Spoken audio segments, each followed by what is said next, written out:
So I was actually going to start with a Steve Jobs story like Terry did. And then a few weeks ago, we had our company trip where all of our people come from around the country and we go meet. And I started to notice that on one of the whiteboards in the corner, somebody was making tick marks.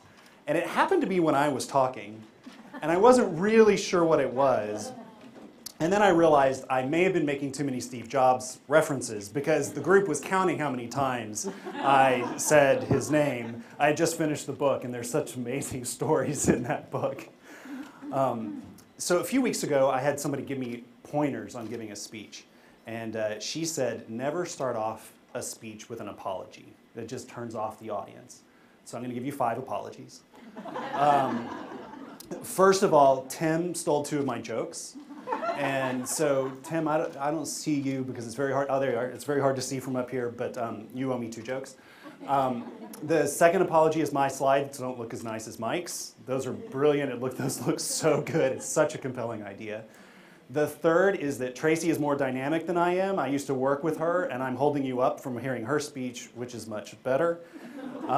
The fourth is I didn't remember what the 4th apology was. And the 5th one is that normally I give this speech with my business partner. This amazing woman used to be Lisa Breitsprock. Some of you know her, now Lisa Jasper. But she wasn't able to make it down from Denver today. So I am both not as intelligent as she is, nor not nearly as attractive. So you're getting the dregs, you're getting the leftovers. And I started my day because I am an IT person in a meeting full of IT people, wearing jeans and a sweatshirt, and then went home quickly and showered before coming here. We don't normally dress like this. I think I'm still the least dressed up person though, so I feel like I'm kind of okay and adhering to my roots.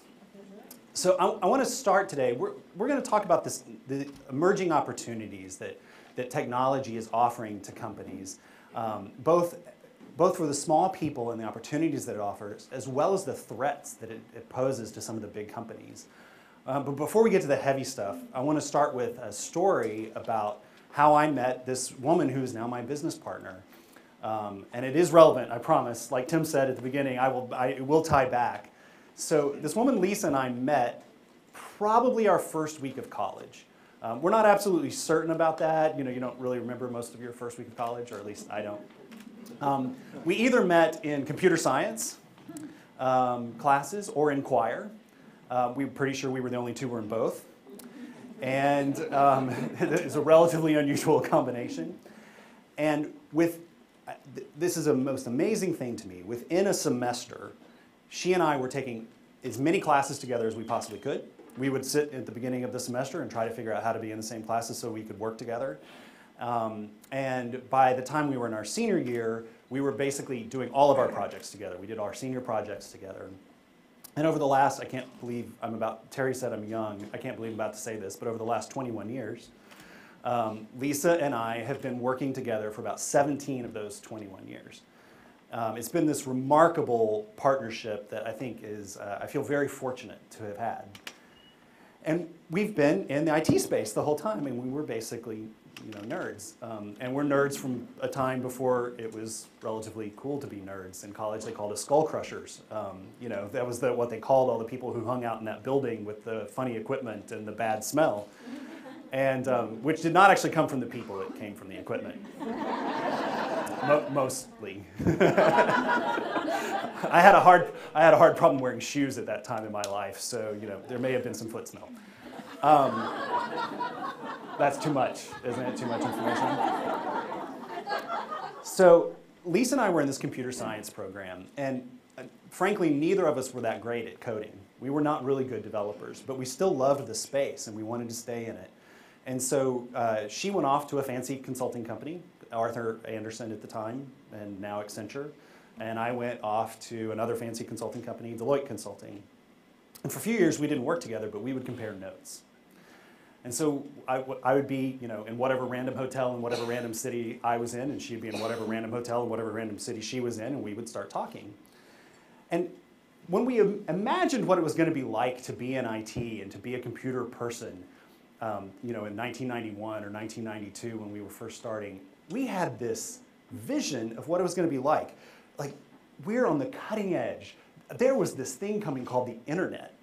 right? I mean, this amazing thing that we had in the schools, but wasn't really in the business yet. It hadn't even been deregulated yet. And we're like, we're going to be working with that, and we're going to be working with these businesses. I mean, we're not going to go do government work where they're slow and painful and they don't really go fast. We're going to be working in a business, and we're going to be working with technology, and won't that be fast and fun and exciting? And first of all, anybody here in IT? And anybody in a big company that has like a big IT shop? Several of those, or have worked in one of those before? It's not fast.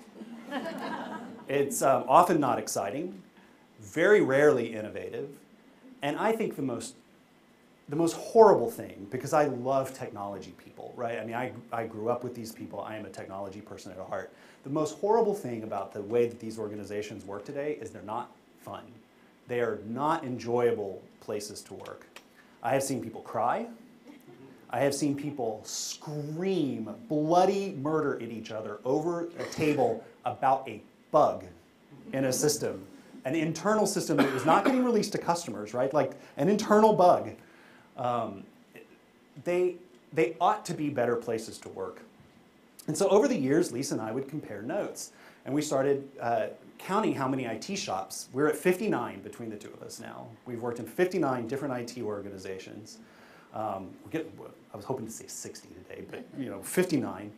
And they are almost universally have some pretty hard problems to deal with. And that's actually the topic for today. So if you're not in IT, or if you don't have an IT shop, some of this might be a little dry, but there are actually, we normally have 10 reboot buttons that we talk about. I picked the 4 that I thought might be less techy for the audience today, so I hope that you'll enjoy those.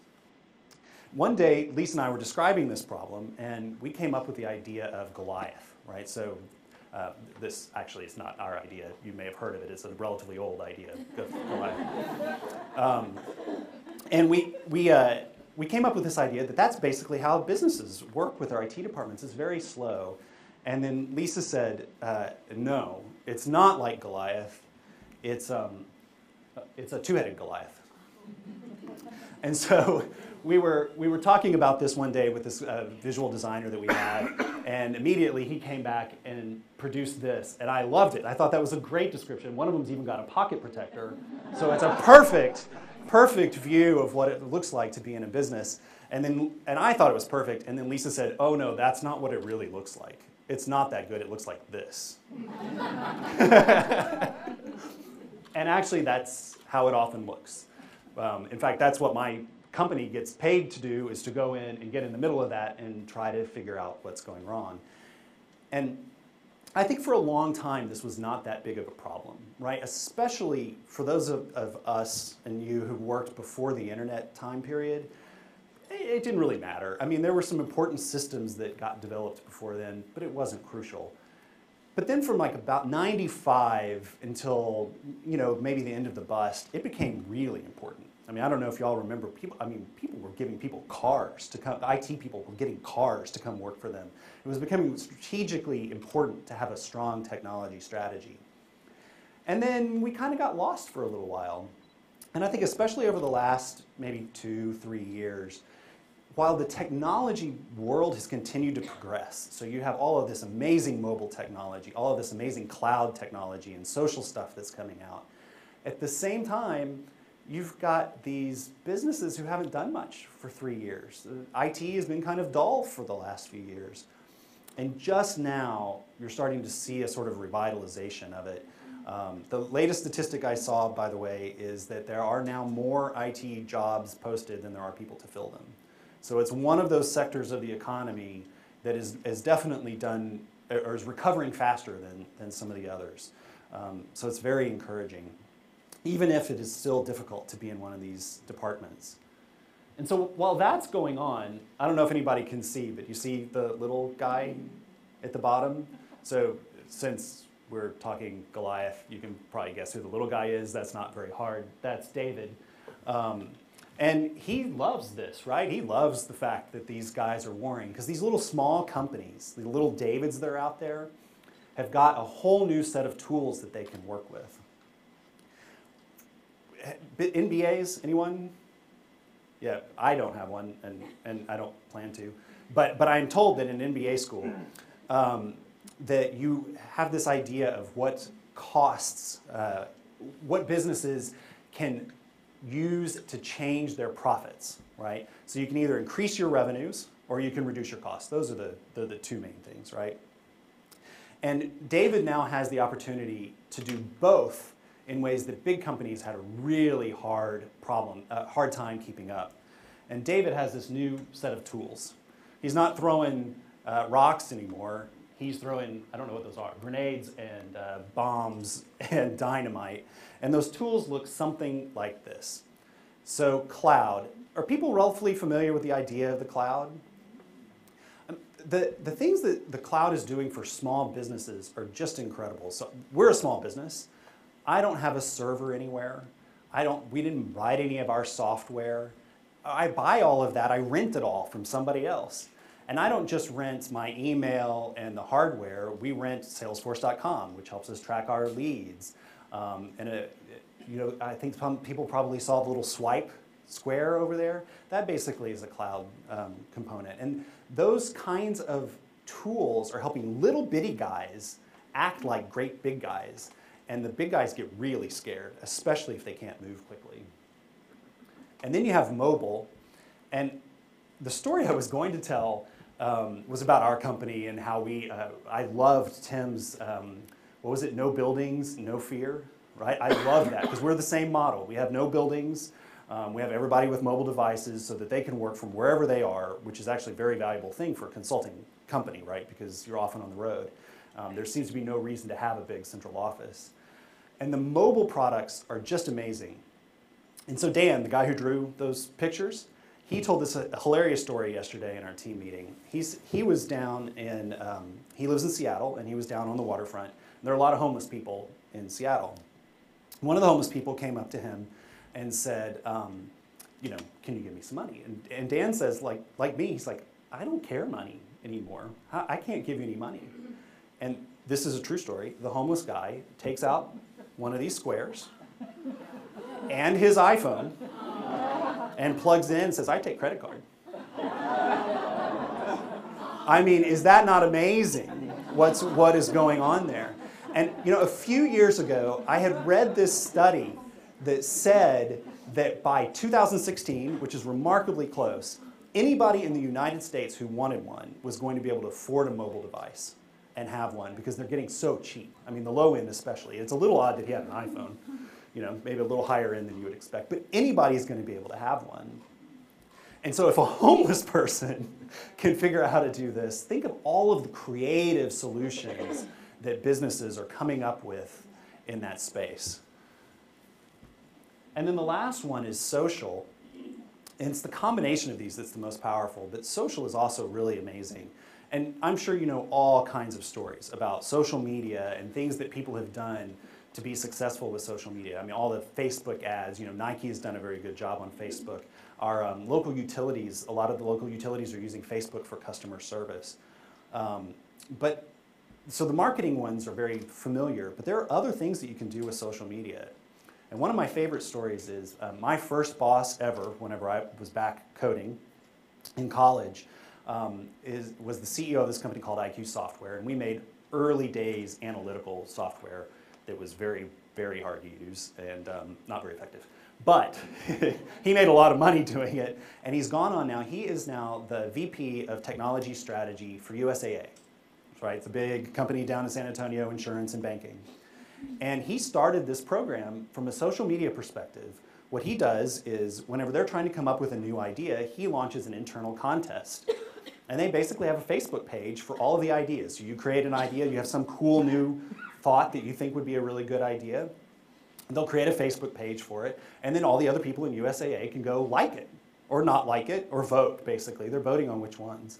And you probably know one of the products that's come out of this, that USAA was one of the first people to have the ability to take a picture from your camera phone, take a picture of a check, and use that to deposit. That was the idea of one of the people in the company that went through this social media process of voting, and it escalated up to the top, rose to the top of the voting at USAA to become the product that they use.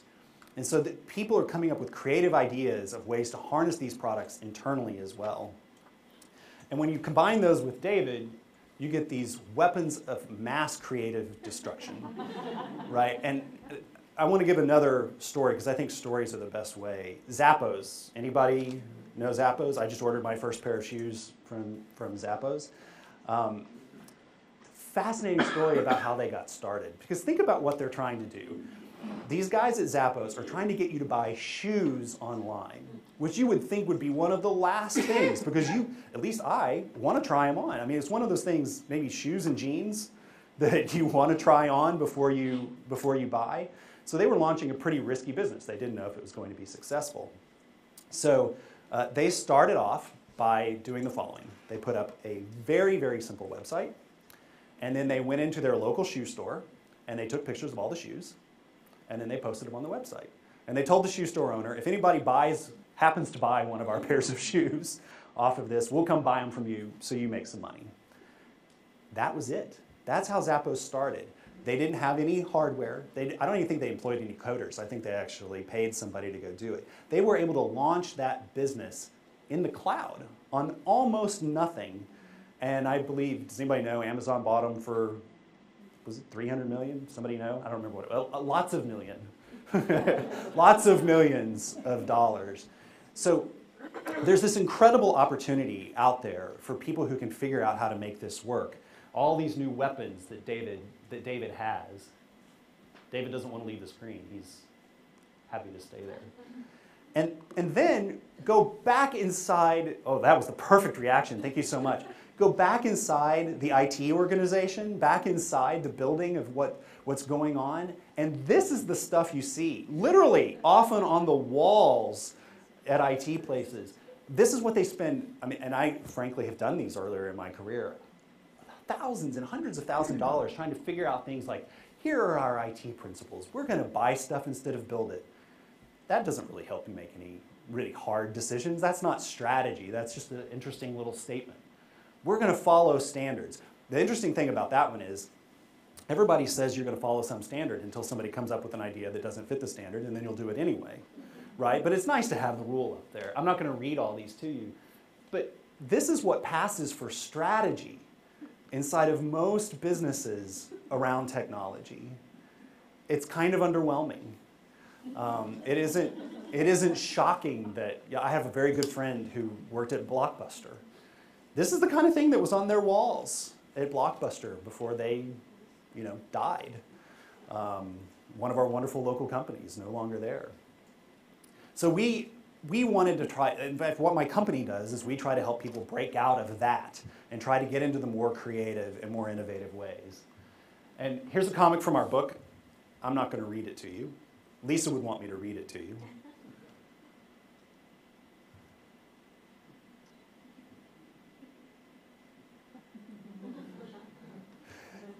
This is actually what happens this is the process that happens in most companies. In fact, it's the standard way of operating.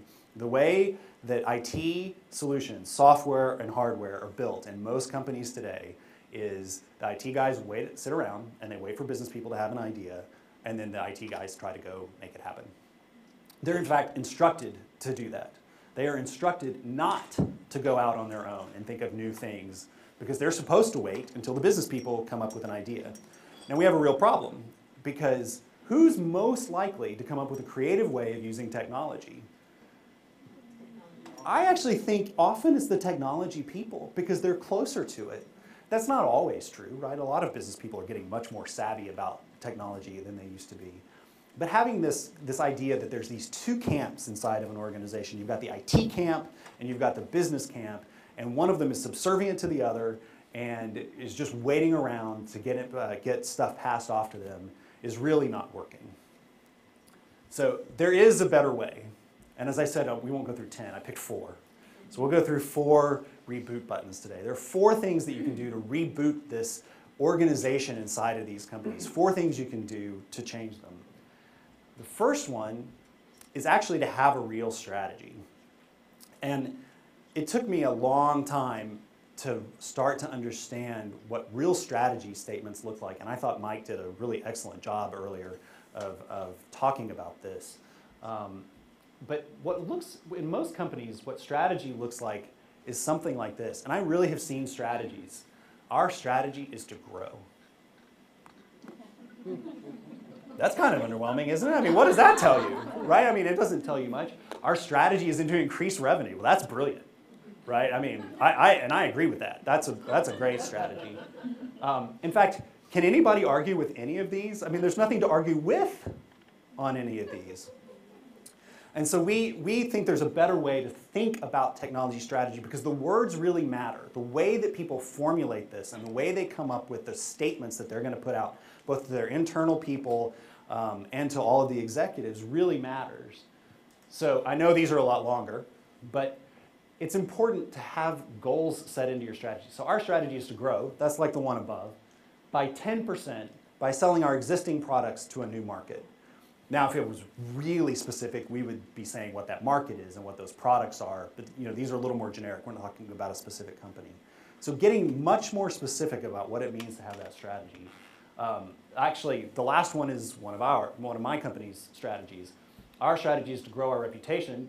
That's the old way would have just said that, by creating a network of websites and blogs that reinforce our central message. So one of our big social media pushes at my company is every single person in my company has to have a blog. And they have to blog, and we track it every week, and we look at it to see if they did it every week.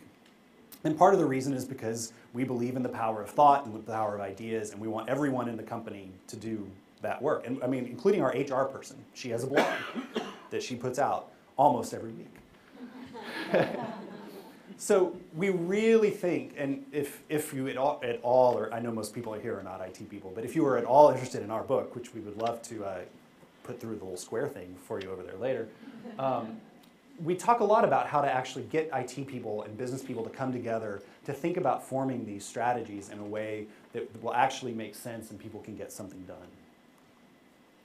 And there's a simple test, and I use this test all the time. Can I argue with your strategy?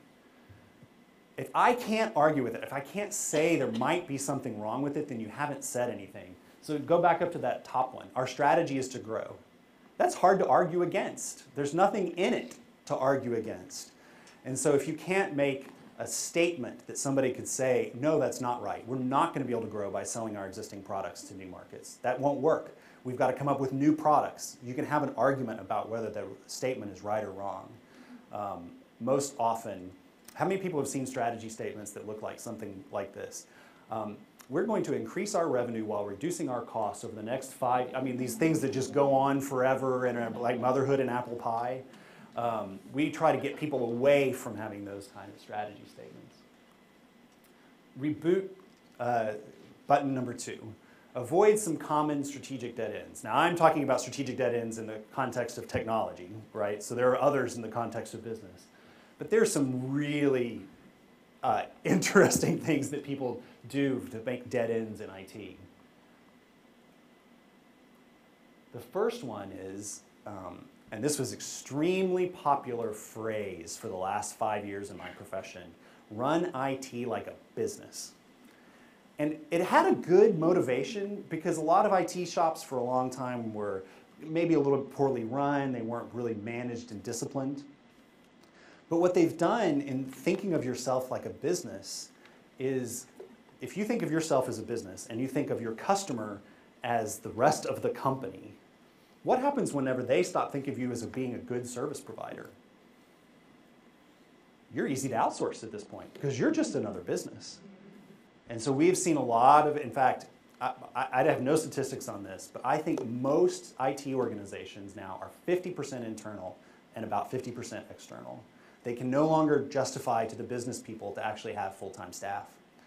And in fact, we're working with a company here in town now that is 30% internal and 70% of their people for years. This is not like a point in time. Over the last 3 years have been external people because they can no longer justify to the business people to have internal staff. And I think that's actually a particularly bad problem because when those consultants, and I'm a consultant, but when those consultants and those contract coders walk out the door, they take with them a huge amount of internal knowledge. There are often no better people who understand what really goes on at the detailed level inside a company than the people who are writing the software to support it. right? And these people, when they leave, take out a huge amount of knowledge. The next one is the annual budget process, which I don't know how this looks in marketing or in sales, but I'll tell you what it looks like in IT. Take 5% off of whatever you did last year. That is what the budget process looks like. Now, people do a lot of work to pretend that that's not what they actually just did, right? So they'll go through, they'll write a whole bunch of business cases, and we'll have projects that need to get approved, and there's some kind of governance committee that's set up to review all of them. It usually starts in about June and goes through about February of the next year, really. And then about February of the next year, you have about a month of work, and then you start preparing for the June cycle that's going to start up again.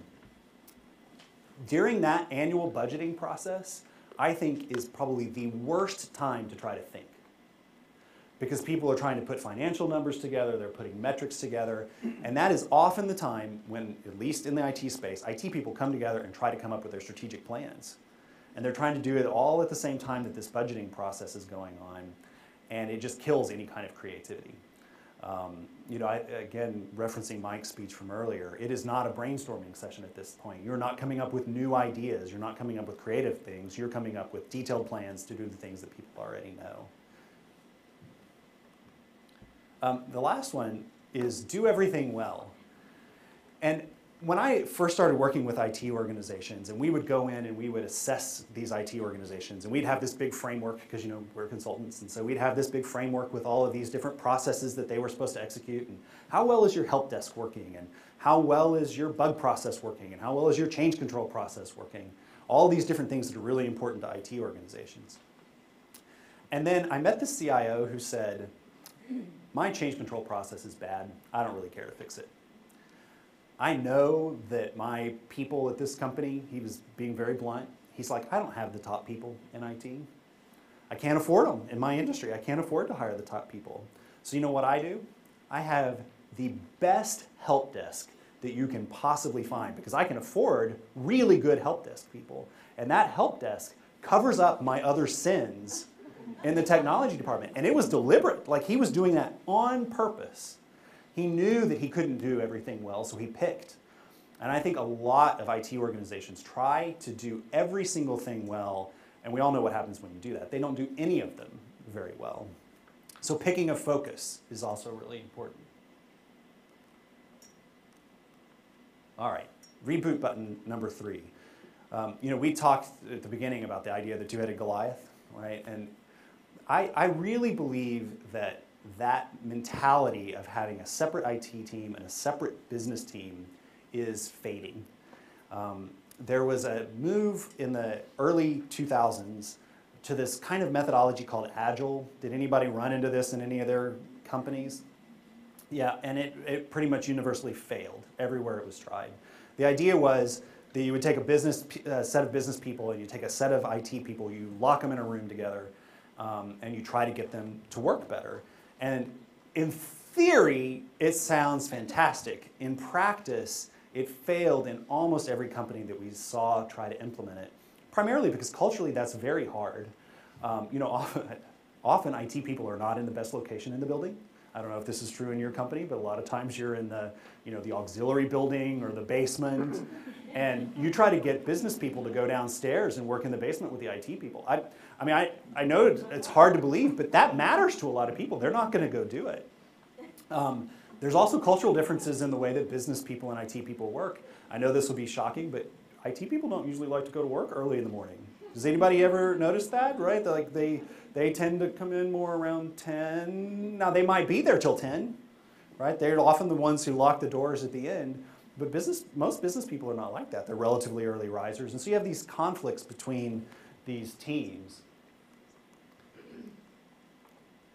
This is the traditional way, and this is one of the jokes that Tim stole from me.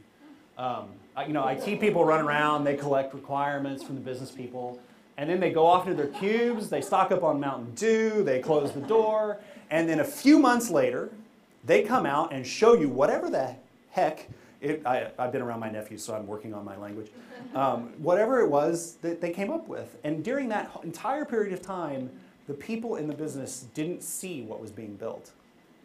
That's lunacy, right? But that is the standard process in almost every place that we go work. And so we won't go into all the details about how to actually make these teams work better together, but be determined. Like, if you actually work with an IT person, be determined to spend some time with them, to work with them, to see what they're doing. You'd actually be amazed at how much IT people would love to tell you what they're working on, right? They don't often actually get asked. They would love to tell you what they're working on. A better way, work together. Let the system be its own documentation. This is, whenever I talk to IT people, they love this one because there's nothing IT people hate worse than producing Word documents to tell other people how the system is working. They would rather have the system do that. And it is, the idea of having big documentation on the side of systems anymore is just basically gone, right? The system should work. You should be able to tell how it's going to work. It should be designed in a way that any user can figure out how to work without having to read a 500-page manual. And I will not bore you with all the different variations on agile methods, but there are a whole bunch of different tools by very smart people who have figured out how to have companies work together better to produce results. So, and there's another simple question. If you're in this environment, and if you're working with one of these IT people, how much time do you actually spend working with the solution they're building before it goes live? And in most businesses, that answer is almost none. Maybe business people touch it during a formal testing phase at the end of a project, but hardly anything happens before that point. And it is, can you imagine if you had just hired a contractor to build your house and you were paying them, hundreds of thousands of dollars to go build your house and you just showed up on the day he was done? No one would ever do that, right? You're going to go and you're going to check every step along the way. You're going to collaborate with that person. But in IT, that's often how it's done. Somebody designs something up front, they create a blueprint, and then nobody looks at it until the day that the thing goes live. And reboot button number 4. So Terry stole one of mine too. Stop playing whack-a-mole. Are you familiar with the game? And how many people's lives feel like this sometimes? I started email at 5:30 this morning in bed with my laptop. That's a horrible, horrible thing to do. My first conference call was at 6 a.m. After the conference call, I did a little more email, and then I had another call, and then I took a shower. And I think a lot of people's lives look like that. They look like playing whack-a-mole all day long. Here's the old way in businesses. And I know this is funny, calling it the old way since email hasn't been around that long, but check email all day long. And I think probably this is most people. Goodness. As an interesting experiment one day, keep a piece of paper next to your phone or whatever you check your email on and count how many times you check. I think you'll be amazed and perhaps frightened at how much time. My business partner, Lisa, has a rule. Once a day. Now, she's not crazy about it. If you tell her, hey, would you mind checking a document, she'll go look. Or if there's something really important coming in, she will know that she needs to go look. But other than that, she does it once a day. And it is amazing. And as a recipient of emails from her, let me tell you the difference in the experience. Because when I send an email, because I'm not that good, so when I send an email, it is often 5, 6 words, maybe 10 words, very short. When Lisa, because she sits down and does it all at one time, she gets her head in the email, instead of hopping around from thing to thing, she sends these very thorough, thought out, helpful emails. And I very much appreciate it. But most people, thumb it out on a BlackBerry device, if you're lucky and it still has keys for as much longer as they exist, or on an iPhone, which is even worse because you don't even have the keys. So getting out of that habit of being willing to play whack-a-mole with email all day long. Multitask as much as possible, right? Be able to switch from thing to thing as fast as you possibly can. I heard this guy give this wonderful speech not too long ago. Maybe somebody has heard it before. He takes a big jug, and puts it, a big glass bowl, and puts it on the table. And the first thing he does is he fills it full of big pebbles, big rocks. And he says to his, I think it's a college class, and he says to his college class, what's the lesson of this? And they're like, well, if you can fill the thing pretty much full. He says, all right. And then he takes sand, and he pours the sand in between all of the pebbles, and he fills it up. And he's like, well, now what's the lesson? And the class says, well, I guess the lesson is you can always fit more in. You can always do more, things if you just have time. He said, well, can I put anything else in there? No. No way. So people probably know this story. Then he takes it and he fills it full of water. He pours water in, and it goes. And so what's the lesson? Well, the lesson is that there's always more room. I can always do more things. And he says, you missed the entire lesson. The lesson is if you don't put the big rocks in at the beginning, you'll never get them in. Right? Because if you'd filled it full of sand at the beginning, you would have never been able to get those. And I think so much of our days are spent running around from little technology tasks to little technology tasks, a little email here, a little text message there, go check your Facebook page, that we never get those times to sit down and actually think and focus on getting the big, important things done in our business lives and in our personal lives, because we don't have the time to get really focused. And the other way is to focus on speed. Let me get it done as absolutely fast as I possibly can. The quality maybe doesn't matter quite as much. I'm just going to get it done quick. A better way, check email once a day, but do a really good job at it. That's Lisa's strategy. I'm still trying to learn. Focus, be present for what you're doing now and not being worried about something else, and focus on quality. So, in conclusion, 4 reboot buttons. I love these IT organizations. I actually want to launch a Hug an IT Person Day because I think they are often abused, poor people in these organizations. I think they deserve better than that. My colleagues and my profession deserve to enjoy their jobs. They are hard jobs, they are hard careers, they're hard degrees, frankly, to go get. You deserve to have a good job after you've completed that. But there are 4 things that I think, or actually 10, but you're only getting 4. 4 things that I think that could really help these people. Have a real technology strategy. Really think about what it is that you can do and articulate it clearly. Avoid all of the obvious dead ends that as we go by and we have the advantage of hindsight, we can see some of those dead ends, and don't get trapped in them whenever you see them. Be absolutely determined to work together. One of my favorite recent stories is we're working with a client, and she's this wonderful woman, and her boss and the boss of the person she needs to work with hate each other. Now, I don't know if you've ever experienced this. You would think that in modern business, this is one of my other misconceptions when I was a kid, right? That modern businesses just work. It's all logical. It's all structured and organized. Personality doesn't really play into it. Oh my goodness, it's complete opposite, isn't it? But she said to me the other day, we were talking about some strategies for how to try to get the 2 people above them to work together. And she said, I know it's your job to figure out how to get those 2 people to work together, and I appreciate it, and she was willing to help. But she said, my job is to just work together whether they want to or not.